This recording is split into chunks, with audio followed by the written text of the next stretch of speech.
இந்த மரம் மூக்குசளி பழம் மரம் பாருங்க, பழம் இருக்குது மரத்தில். கொத்தா இருக்கா, மேலே இருக்குது, உயரத்தில் இருக்குது. இந்த மூக்குசளி பழம் வந்து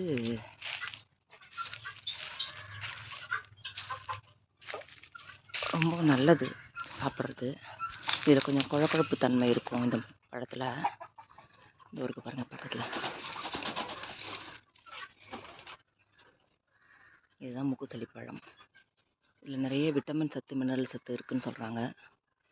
இது மூட்டு வலியே குறைக்கும்னு சொல்கிறாங்க இந்த பழம். அப்புறம் ஆஸ்துமா பிரச்சனைகள் இருக்கிறவங்களும் இந்த பழத்தை சாப்பிட்டா நல்லதுன்னு சொல்கிறாங்க.